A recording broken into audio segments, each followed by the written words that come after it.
بسم الله الرحمن الرحيم. الحمد لله، الصلاة والسلام على رسول الله وعلى آله وصحبه وسلم تسليما كثيرا.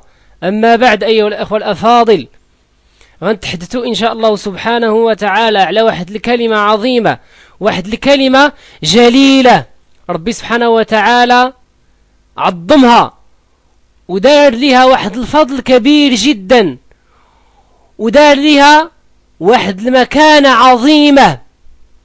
وجاء في الحديث عن رسول الله صلى الله عليه وسلم أنه قال: إن الله حرم على النار من قال لا إله إلا الله يبتغي بذلك وجه الله.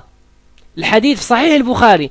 ربي سبحانه وتعالى حرم على النار اللي قال لا إله إلا الله وبغى من خلال القول ديالها أنه يرضى عليه ربي سبحانه وتعالى.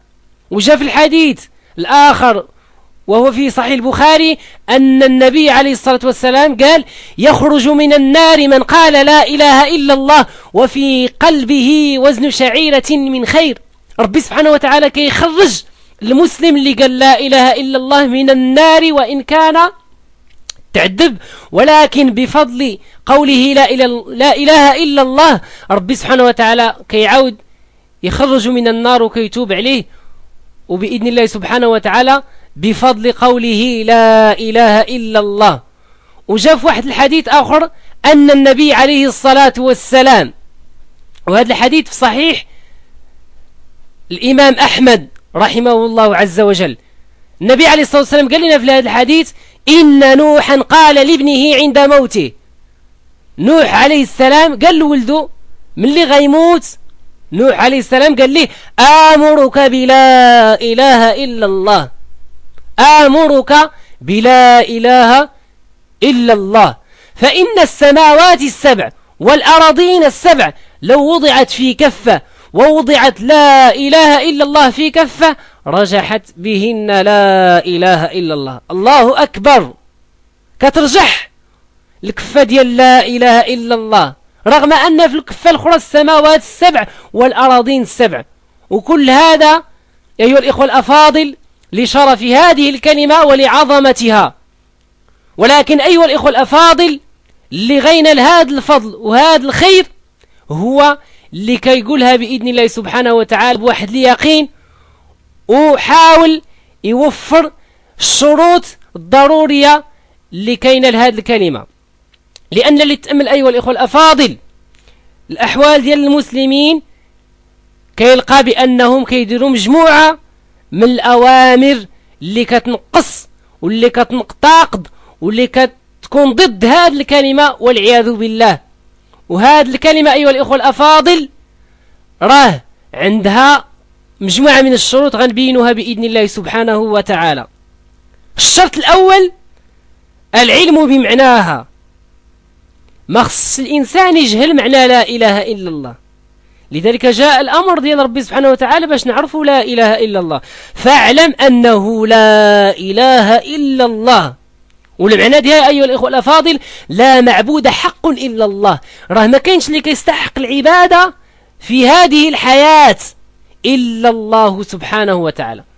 لا نستغيث إلا بالله، لا نستعين إلا بالله، ما كنطلبوا إلا ربي سبحانه وتعالى، ما كنستغثوا إلا بربي سبحانه وتعالى، ما كنحلفوش إلا بالله، ما كنطلبوا أي حاجة إلا من الله عز وجل، ما كنتوكلوا إلا على الله، ما كنخافوش إلا من ربي سبحانه وتعالى. وكتلقى الإنسان والعياذ بالله كيقول لا إله إلا الله وكتلقاه كيستغث بغير الله، وكتلقاه هز والعياذ بالله رحيله باش يزور في القبر الفلاني باش يتمسح بالولي الفلاني باش نعوذ بالله يستغث بغير الله، ويرتكب أعظم جرم على الإطلاق وهو الشرك بالله اللي كينافي هذه الكلمة وكينافي المعنى ديالها الحقيقي. وهذا الأمر أيها الإخوة الأفاضل الشرك من أعظم الذنوب، إن الشرك لظلم عظيم. وربي سبحانه وتعالى ما كيغفرش والعياذ بالله المشرك اللي ما تابش من الشرك، اللي ما تابش والعياذ بالله من الشرك ومات على هذا الشرك، فإن الله سبحانه وتعالى لا يغفر له.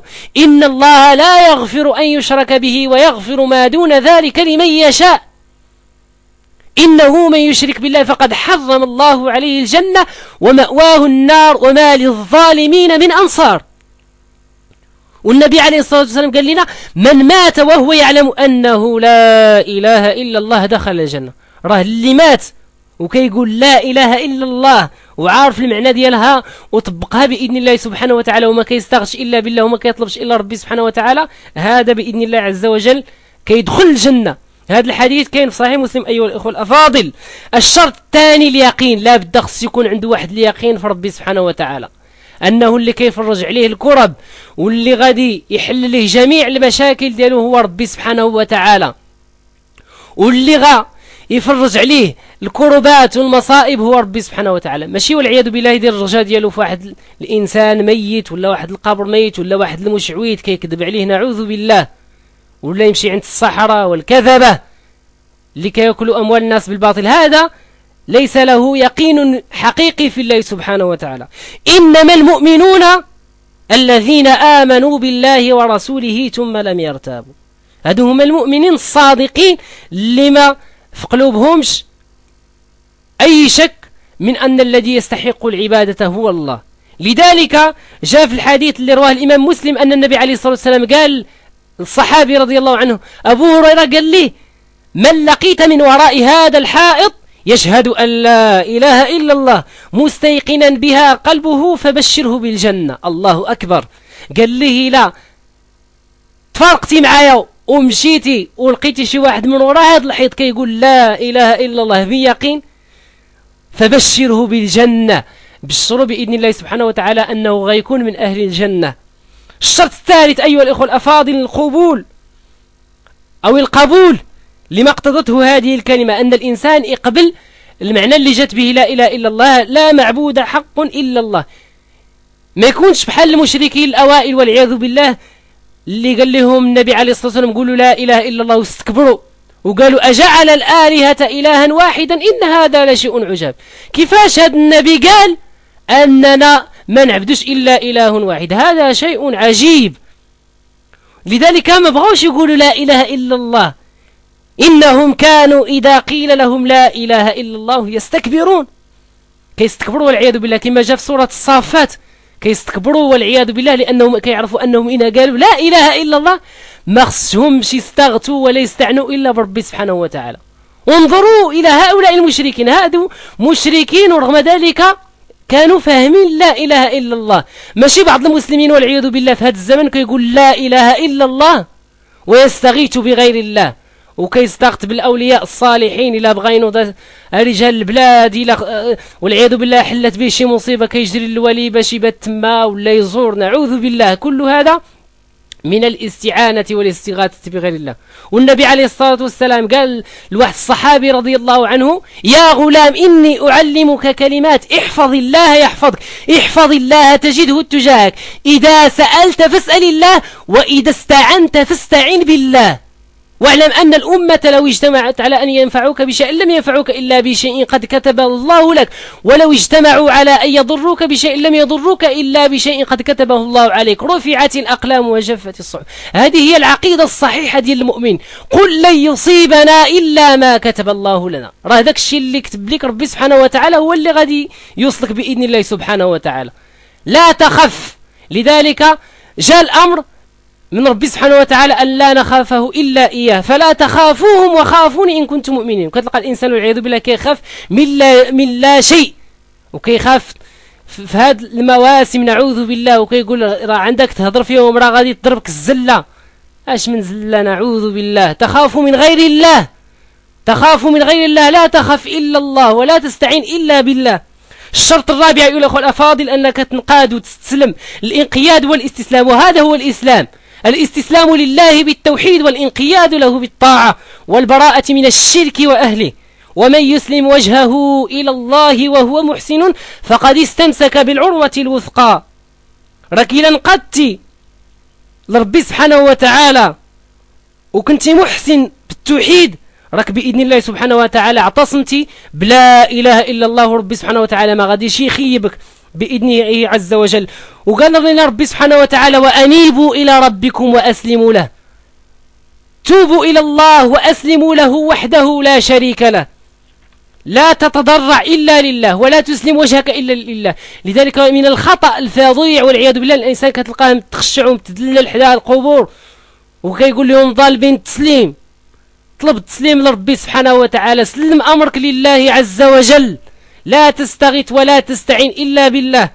والشرط الخامس الصدق المنافي للكذب، اللي كيقول حقيقة لا إله إلا الله خصو يكون صادق مع ربي سبحانه وتعالى في أعماله وفي حياته كلها. لذلك جاء عن أنس رضي الله عنه قال قال رسول الله صلى الله عليه وسلم ما من أحد يشهد أن لا إله إلا الله وأن محمدا رسول الله صدقا من قلبه إلا حرمه الله على النار. الله أكبر. الحديث في صحيح البخاري ومسلم، ربي سبحانه وتعالى كيحرم على النار من قال لا إله إلا الله صادق فعلا في قولها. والشرط السادس أيها الإخوة الأفاضل، وهذا أيضا من الشروط الأساسية والمهمة، أن الإنسان يخلص. الإخلاص المنافي للشرك والنفاق والرياء والسمعة. الإخلاص أيها الأفاضل هو تصفي الأعمال ديالك من جميع شوائب الشرك. لا تصلي إلا لله، ولا تحلف إلا بالله، ولا تستغيث إلا بالله، ولا تستعين إلا بالله، ولا تخاف ولا تقدم النذور إلا لله عز وجل. لذلك قال ربي سبحانه وتعالى فاعبد الله مخلصا له الدين، عبد ربي عز وجل وحده مخلصا له الدين، وما أمروا إلا ليعبدوا الله مخلصين له الدين. وقال لنا النبي عليه الصلاة والسلام في الحديث اللي رواه الإمام البخاري أسعد الناس بشفاعتي، أسعد الناس بشفاعتي يوم القيامة من قال لا إله إلا الله خالصا من قلبه. فهذا بإذن الله سبحانه وتعالى كيشفع فيه النبي عليه الصلاة والسلام. والشرط السابع أيها الإخوة الفضلاء وهو المحبة. لا بد خصك تحب هذه الكلمة بإذن الله سبحانه وتعالى، وتحب أهل لا إله إلا الله. ولا حبيت ربي سبحانه وتعالى وحبيت النبي عليه الصلاة والسلام خصك تطيعوا. ماشي كتقول كنحب ربي سبحانه وتعالى ولا تسجد له والعياذ بالله وما كتصليش وما كتمتثلش أوامر الله، فأنت كاذب تزعم حب الله سبحانه وتعالى ولكن لا تطبق شيء، فهذا من الكذب، وهذا والعياذ بالله ما كتقولش لا إله إلا الله حقيقة. قل إن كنتم تحبون الله فاتبعوني يحببكم الله. فاللي كيبين أن الإنسان كيحب لا إله إلا الله أنه بإذن الله سبحانه وتعالى كيعمل وكيطيع أوامر ربي سبحانه وتعالى. تعصي الإله وأنت تظهر حبه هذا محال في القبديع، لو كان حب صادقا لأطعته إن المحب لمن يحب مطيعه. والشرط الأخير أيها الإخوة الأفاضل، الشرط الثامن والأخير، أن الإنسان يكفر، نسأل الله سبحانه وتعالى العافية، بجميع المعبود التي تعبد من دونه سبحانه وتعالى. يكفر بجميع المعبودات التي تعبد من دون الله عز وجل، ويآمن بربي وحده لا شريك له. بغى شي حاجة يطلب ربي سبحانه وتعالى، بغى يستعن بالله، بغى يصوم لله، بغى يحلف بالله. وهذا هو اللي كيقول لا إله إلا الله. ونطلب ربي سبحانه وتعالى يجعلنا من أهل لا إله إلا الله، ويوفقنا إن شاء الله عز وجل باش نطبقوا هذه الشروط ونكونوا من أهل لا إله إلا الله الذين يموتون عليها إن شاء الله عز وجل. لأنه أيها الأخ الفاضل إلى ما كتقولش لا إله إلا الله بيقين والله لن تستطيع قولها يوم تحتضر ويوم تموت. وصلى الله وسلم وبارك على نبيه وآله وصحبه وسلم تسليما كثيرا.